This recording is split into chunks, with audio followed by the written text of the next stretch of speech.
Hello friends, welcome back to Anu tutorial. मु आप समस्त पुणी थे आम चैनल को स्वागत जनाऊँगी। आप समस्त मुझे जो भिडियोटे नहीं आसी से video +3 first year second semester पाई तेज चलते आरंभ कर जो भिडियोटे आरंभ करने पूर्व आप समस्त कही रखुच्छे आज भिडियो आम देखिए मेघदूत भिडियो। तो क्वेश्चन कौन अच्छी ना मेघदूत आश्रित उज्जयिनी वर्णयत। मेघदूतरे मेघमार्ग वर्णन कला बेले उज्जयिनी नगरीर वर्णन करिसेंती कवि। रामगिरी अलका जीवा बाटरे उज्जयिनी पाई मेघमार्ग जदिओ वक्र हेब तथापि मेघ को उज्जयिनी जीवाई यक्ष नवेदन करिछि।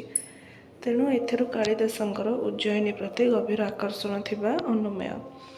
उज्जयिनी मालव देशर राजधानी, तार प्राचीन नाम थिला विशाला। जो नगरीर ग्राम वृद्ध माने उदयन कथार प्रवीण थिले, जो नगरी को स्वर्गर एक अंशविशेष बोली कहुला। बुझी उज्जयिनीर अल्प दूर से प्रवाहित होउछि शिप्रा नदी। जो नदीर विकसित कमल पुष्पर संसर्ग सुरभित वायु सुरत प्रार्थना चाटुकार प्रियतम परि रमणीय मानक रति क्लांति को दूर करिथाए। ସେହି उज्जयिनी वत्स्यराज उदयन महाराज प्रद्योतଙ୍କ कन्या को विवाह करथिले। सेठारे प्रद्योतଙ୍କର सुनार तालवन थिला तथा नीलगिरी नलगिरी नामक हस्ती गर्भरे बंधन स्तंभ को उत्पाटन करथिला। ସେହି उज्जयिनीर विपणी गुड़िकरे मणिखचित हार, असंख्य शंख और सूक्ति श्यामल मरकत मणि तथा असंख्य प्रबाल प्रदर्शित होता है। तार बजार को देखिले जना जाए सते जेपरि समुद्रर रत्नराशि बजार रे एकत्रित होइछि। समुद्र केवल जलमात्र हो रही। बुझीला। तापर नेक्स्ट देखो, नेक्स्ट पेज कौन छी।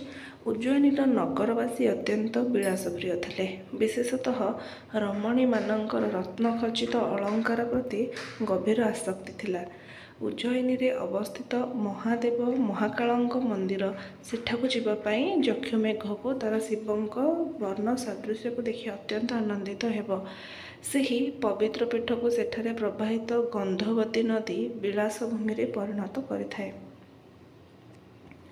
महाकालेश्वर मंदिर रे मेघ सांध्य पूजा रे पटह वाद्य कार्य करिब।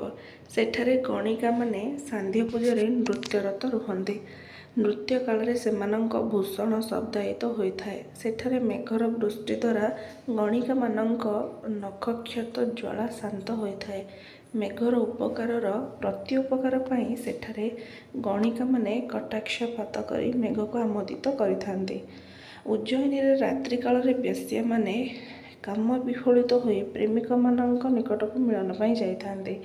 तेणु सेतेबेले मेघ बिजुली चटकाई रमणी मानंक बाट देखाइबा यक्ष कहिछि, किंतु सेतेबेले गर्जन न करिबा पई कहिछि, कारण मेघर गर्जन द्वारा अभिसारिका माने भयातुरा हो जाती। उज्जयिनीर सुविशाल और सुरम्य सौध समस्त को आकृष्ट करिथाए तथा ताहा एक भूस्वर्ग रूपे समस्त ऐश्वर्य और विलासर गंताघर अटे। बुझेला। सो यहाँ उज्जयिनीर वर्णना। आशा करुँच समस्त भिडियोटी जानीपारे। ये भिडियोटी ये रखुच्छे। आ गोटे भिडियो पुणी थे आप समस्त सहित देखा। Thanks for watching.